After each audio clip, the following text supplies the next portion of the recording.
Hi friends, ഇന്നൊരു അടിപൊളി cake recipe ആയിട്ടാണ് കേട്ടോ വന്നിട്ടുള്ളത്. ഈ ഒരു ഓണം സ്പെഷ്യലായിട്ട് ചെയ്യാൻ പറ്റിയിട്ടുള്ള പാലട പായസം കേക്കിൻ്റെ റെസിപ്പിയാണ് കേട്ടോ ഒന്ന് ഷെയർ ചെയ്യുന്നത്. അപ്പോൾ എന്തായാലും നമുക്ക് വേഗം തന്നെ വീഡിയോയിലോട്ട് പോകാം. അപ്പോൾ ഇന്ന് ഞാനൊരു 1/2 kg അളവിലുള്ള കേക്കാണ് കേട്ടോ കാണിക്കുന്നത്. അപ്പോൾ അതിന് വേണ്ടിയിട്ട് ഒരു കേക്ക് സ്പോഞ്ച് ഉണ്ടാക്കണം. അപ്പോൾ ഒരു വാനില സ്പോഞ്ചാണ് ഉണ്ടാക്കേണ്ടത് കേട്ടോ. അപ്പോൾ ഇതിന് വേണ്ടിയിട്ട് 1/2 കപ്പ് മൈദ എടുത്തിട്ടുണ്ട്. ഇതിലേക്ക് ഒരു 2 നുള്ളു ബേക്കിംഗ് പൗഡർ കൂടി ഇട്ടെടുത്തിട്ട് ഇത് നന്നായിട്ടൊന്ന് അരിച്ചെടുക്കുന്നുണ്ട് കേട്ടോ. അങ്ങനെ അരിച്ചെടുത്തതിന് ശേഷം പിന്നെ ഒരു വിസ്ക് വെച്ചിട്ട് നന്നായിട്ടൊന്ന് മിക്സ് ചെയ്തതിന് ശേഷം അതൊന്ന് മാറ്റി വെക്കുന്നുണ്ട്.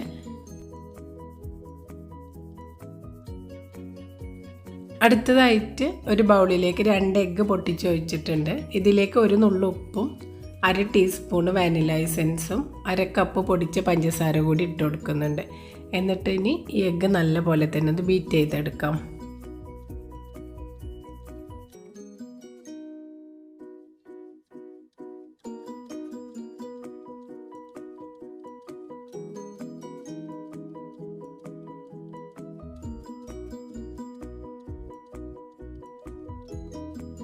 അങ്ങനെ ഇപ്പോൾ എഗ്ഗൊക്കെ നല്ലപോലെ ബീറ്റ് ചെയ്തെടുത്തിട്ടുണ്ട്. ഇതിലേക്ക് ഇനി ഒരു 1 ടേബിൾ സ്പൂണ് സൺഫ്ലവർ ഓയിൽ കൂടി ഒഴിച്ചു കൊടുത്തിട്ട് നന്നായിട്ടൊന്ന് മിക്സ് ചെയ്തതിൻ്റെ ശേഷം ബീറ്റർ ഓഫാക്കാം. ഇനി ഫ്ലോർ ഞാൻ ഈ ഒരു ബീറ്റർ വെച്ചിട്ട് തന്നെയാണ് മിക്സ് ചെയ്തെടുക്കുന്നത് കേട്ടോ. അപ്പോൾ അതിന് വേണ്ടിയിട്ട് അരിച്ച് വെച്ചിട്ടുള്ള ഫ്ലോർ മുഴുവനായിട്ടും ഈ ഒരു എഗ്ഗ് മിക്സിലേക്ക് ഇട്ട് കൊടുക്കുന്നുണ്ട്. ഒരു 1/4 കപ്പ് ചെറിയ ചൂടുള്ള പാൽ കൂടി ഒഴിച്ചു കൊടുക്കുന്നുണ്ട് കേട്ടോ. ഇനി ബീറ്ററിൻ്റെ ഏറ്റവും ലോ സ്പീഡിലിട്ടിട്ട് ഈ ഒരു ഫ്ലോർ ഒന്ന് മിക്സ് ചെയ്തെടുക്കാം. ഒരു 10-30 സെക്കൻഡ് ഒന്ന് മിക്സ് ചെയ്തെടുത്താൽ മതി കേട്ടോ.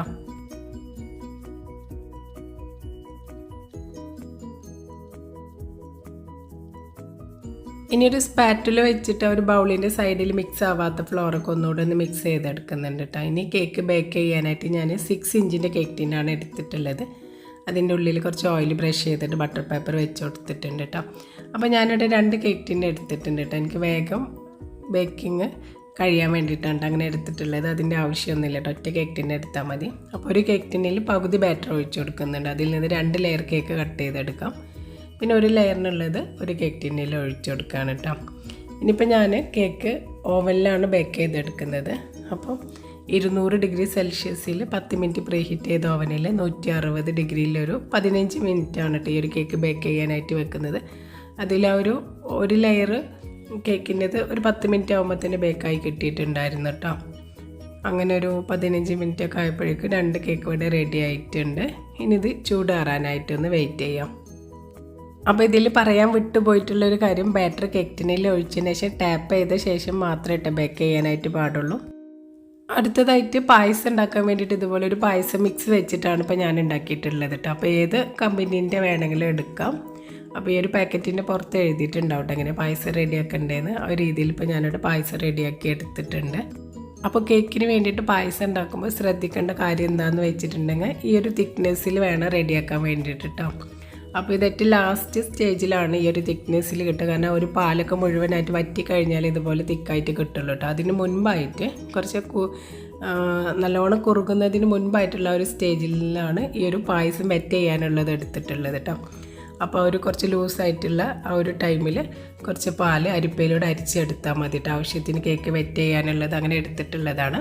അതിൻ്റെ ശേഷം പിന്നെ ആ ഒരു പാൽ മുഴുവനായിട്ട് വറ്റിച്ചെടുത്തിട്ടുള്ള ഒരു കൺസിസ്റ്റൻസിയിലാണ് കേക്കിന് വേണ്ടിയിട്ടുള്ള പായസം റെഡിയാക്കിയിട്ടുള്ളത് കേട്ടോ. ഇനി ഞാനിവിടെ 1 കപ്പ് കാഷ്യൂനട്ട് ഒന്ന് റോസ്റ്റ് ചെയ്തെടുക്കുന്നുണ്ട് കേട്ടോ. അപ്പോൾ ഇതിപ്പോൾ ഞാൻ കേക്ക് ഡെക്കറേഷനും കൂടാതെ ഫില്ലിങ്ങിൽ കൊടുക്കാൻ വേണ്ടിയിട്ടുള്ളതാണ്. അപ്പോൾ നിങ്ങൾ കേക്ക് ഡെക്കറേഷൻ എടുക്കാതെ ഫില്ലിങ്ങിന് മാത്രമാണെന്നുണ്ടെങ്കിൽ ഒരു 1/4 കപ്പ് കാഷ്യൂനട്ടൊക്കെ മതിയാവും കേട്ടോ. അങ്ങനെ ഇപ്പോൾ നട്ട്സൊക്കെ ഒന്ന് റോസ്റ്റ് ചെയ്തെടുത്തിട്ടുണ്ട്.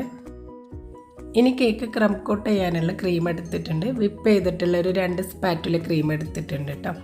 ഇതിലേക്കൊരു 2 ടേബിൾ സ്പൂൺ പായസം ചേർത്തിട്ട് നന്നായിട്ടൊന്ന് മിക്സ് ചെയ്തെടുക്കുന്നുണ്ട്. അപ്പോൾ ഒരു കേക്കിന് നല്ല റിച്ച് ആയിട്ടുള്ള ഒരു ഫ്ലേവർ കിട്ടാൻ വേണ്ടിയിട്ടാണ് ഈ ഒരു ക്രീമിലും ഇപ്പോൾ പായസം ചേർത്ത് കൊടുക്കുന്നത്. ഇനി ഇതിലേക്കൊരു 2 ടേബിൾ സ്പൂൺ കണ്ടൻസ്ഡ് മിൽക്ക് കൂടി ചേർത്തിട്ട് ഒന്നുകൂടെ ഒന്ന് മിക്സ് ചെയ്തെടുക്കുന്നുണ്ട് കേട്ടോ. അപ്പോൾ ഈ ഒരു പായസത്തിന് നോർമൽ മധുരം മാത്രമേ ഉള്ളൂ കേട്ടോ. അപ്പോൾ അതുകൊണ്ട് ഈ ഒരു ക്രീമിലിപ്പം കണ്ടൻസ്ഡ് മിൽക്ക് ചേർത്ത് വെച്ചിട്ട് മധുരം കൂടുമൊന്നുമില്ല കേട്ടോ. ഇനി നിങ്ങൾ വെറ്റ് ചെയ്യാൻ എടുക്കുന്ന പായസം ഉണ്ടല്ലോ, അതിൽ മധുരം കുറവാണെന്ന് തോന്നുകയെന്നുണ്ടെങ്കിൽ കുറച്ച് കണ്ടൻസ്ഡ് മിൽക്ക് ചേർത്ത് കൊടുത്താൽ മതി കേട്ടോ. ഇപ്പോൾ കേക്ക് സ്പോഞ്ചൊക്കെ നല്ലപോലെ ചൂടാറിയിട്ടുണ്ട് കേട്ടോ. 3 ലെയറായിട്ട് കട്ട് ചെയ്തെടുത്തിട്ടുണ്ട്. ഇനി കേക്ക് ഐസിങ് ചെയ്യാനായിട്ട് തുടങ്ങാം. ടേൺ ടേബിളിൻ്റെ മുകളിൽ ഒരു കേക്ക് ബേസ് വെച്ചിട്ട് നടുവിൽ കുറച്ച് ക്രീം അപ്ലൈ ചെയ്ത് കൊടുക്കുന്നുണ്ട്. എന്നിട്ട് ഫസ്റ്റ് ലെയറായിട്ട് ഒരു പീസ് കേക്ക് വെച്ച് കൊടുക്കുന്നുണ്ട് കേട്ടോ. ഇനി ഇതിന് പായസം വെച്ചിട്ടാണ് കേട്ടോ വെറ്റ് ചെയ്തെടുക്കുന്നത്. അപ്പോൾ കേക്ക് വെറ്റ് ചെയ്യുമ്പോൾ നല്ല പോലെ തന്നെ വെറ്റ് ചെയ്യട്ടോ. അപ്പോഴേ നമ്മൾ ആ ഒരു കേക്ക് കഴിക്കുന്ന ടൈമിൽ നല്ല സോഫ്റ്റായിട്ട് കിട്ടുള്ളൂ കേട്ടോ. അപ്പോൾ ആദ്യം തന്നെ നന്നായിട്ട് വെറ്റ് ചെയ്ത് കൊടുത്താൽ മതി. ഇനി ലെയറിലായിട്ട് ക്രീം അപ്ലൈ ചെയ്ത് കൊടുക്കാം. അപ്പോൾ ഈ ഒരു ലെയറിൽ ക്രീം കൊടുത്തതിന് ശേഷം സൈഡിലും ഞാൻ അപ്പോഴേ തന്നെ ക്രീം കൊടുക്കുന്നുണ്ട് കേട്ടോ. അപ്പോൾ പിന്നെ ക്രം കോട്ട് ചെയ്യാനായിട്ട് എളുപ്പമാവും.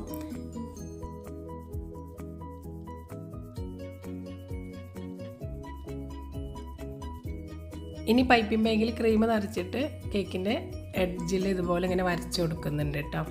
അപ്പോൾ ഈ ഒരു ലെയറിൽ ഫില്ലിങ് കൊടുക്കുമ്പോൾ പുറത്തേക്ക് പോകാതിരിക്കാൻ വേണ്ടിയിട്ടാണ് ഇതുപോലെ ചെയ്യുന്നത്. അതിന് ശേഷം പിന്നെ ലെയറിലായിട്ട് പായസം കൊടുക്കാം.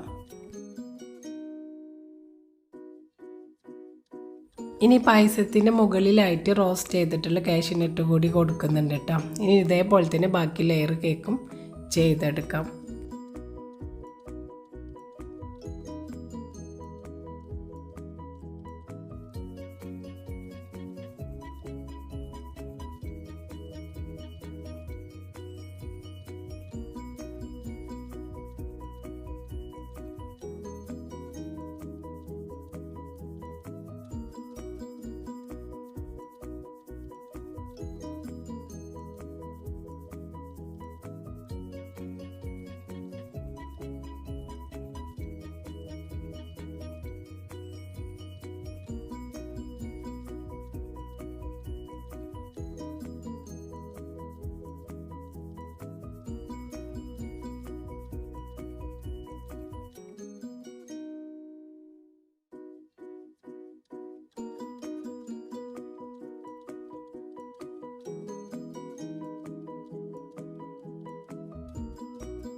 അങ്ങനെ ഇപ്പോൾ കേക്ക് ക്രം കോട്ട് ചെയ്തെടുത്തിട്ടുണ്ട്. ഇനി ഒരു 10 മിനിറ്റ് ഇതൊന്ന് ഫ്രീസറിൽ സെറ്റാകാനായിട്ട് വെച്ചിട്ടുണ്ടായിരുന്നു കേട്ടോ. അതിൻ്റെ ശേഷം പിന്നെ പുറത്തെടുത്തിട്ടാണ് ഫൈനൽ കോട്ട് ചെയ്തിട്ടുണ്ടായിരുന്നത്.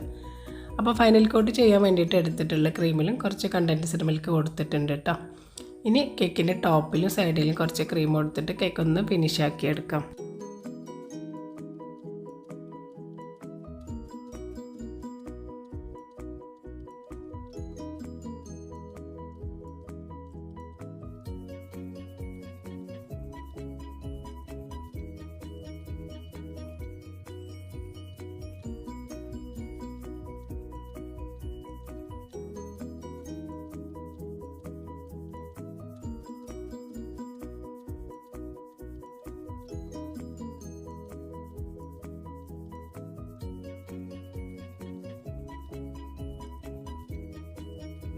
അങ്ങനെ ഇപ്പോൾ കേക്ക് ഫിനിഷാക്കി എടുത്തിട്ടുണ്ട്. സൈഡിലും ടോപ്പിലും നന്നായിട്ട് ഫിനിഷ് ആവേണ്ട ആവശ്യമില്ല കേട്ടോ, ഡെക്കറേഷൻ വരുന്നതുകൊണ്ട്.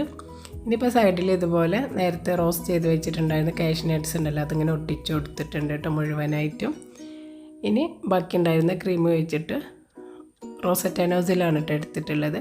ഇതുപോലത്തെ ഒരു ബോർഡർ കൂടി കേക്കിൻ്റെ ടോപ്പിലായിട്ട് വരച്ച് കൊടുക്കുന്നുണ്ട് കേട്ടോ.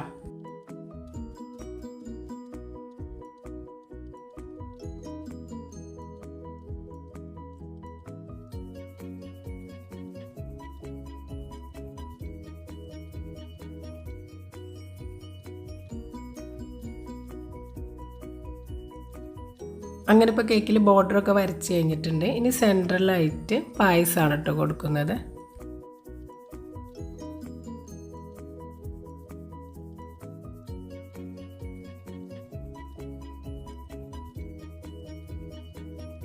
അപ്പോൾ ഇതാണ് കേട്ടോ ഈ ഒരു കേക്കിൻ്റെ ഫൈനൽ ലുക്ക് വന്നിട്ട്. അപ്പോൾ കേക്ക് നന്നായിട്ട് തന്നെ ഫ്രിഡ്ജിൽ വെച്ച് സെറ്റ് ചെയ്തെടുക്കട്ടോ. അതിന് ശേഷം മാത്രം കട്ട് ചെയ്താൽ മതി. അങ്ങനെ ഇപ്പോൾ ഞാൻ കേക്ക് ഒരു 1-2 മണിക്കൂറൊന്ന് സെറ്റ് ചെയ്തെടുത്തിട്ടുണ്ടായിരുന്നു. ഇനി കേക്കൊന്ന് കട്ട് ചെയ്ത് നോക്കാം.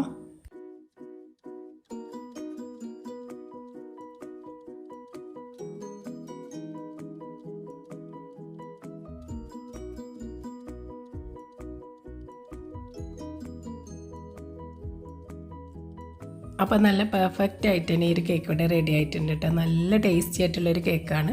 ഈ ഒരു കേക്ക് വെറ്റ് ചെയ്യുമ്പോൾ ഞാനൊരു കാര്യം പറഞ്ഞിട്ടുണ്ടായിരുന്നു, നന്നായിട്ട് തന്നെ വെറ്റ് ചെയ്യുന്നുണ്ട്. അങ്ങനെ നല്ലപോലെ പായസം വെച്ച് വെറ്റ് ചെയ്യുന്നുണ്ടെങ്കിൽ ഈ ഒരു സ്പോഞ്ച് കഴിക്കാൻ നമ്മൾ മിൽക്ക് കേക്കൊക്കെ കഴിക്കൂലേ, അതേപോലെ നല്ല വായിലിട്ടാൽ അലിഞ്ഞു പോകുന്ന അത്രയും ടേസ്റ്റ് ഉള്ളൊരു കേക്കാണ് കേട്ടോ. അപ്പോൾ പറ്റുന്നവരൊക്കെ ഇതുവരെ ഈ ഒരു കേക്ക് കഴിച്ചിട്ടില്ല എന്നുണ്ടെങ്കിൽ, ഇനിയിപ്പോൾ കഴിച്ചവരുണ്ടെങ്കിലും പറ്റുന്നവരൊക്കെ എന്തായാലും ഒന്ന് ട്രൈ ചെയ്ത് നോക്കൂ കേട്ടോ. എന്നിട്ട് നിങ്ങളുടെ ഫീഡ്ബാക്കൊക്കെ പറയാനായിട്ട് മറക്കരുത്. അപ്പോൾ ഈ ഒരു വീഡിയോ നിങ്ങൾക്ക് ഇഷ്ടമായിക്കണമെന്നുണ്ടെങ്കിൽ എന്തായാലും ലൈക്ക് ചെയ്യാനും ഷെയർ ചെയ്യാനൊന്നും മറക്കരുത് കേട്ടോ.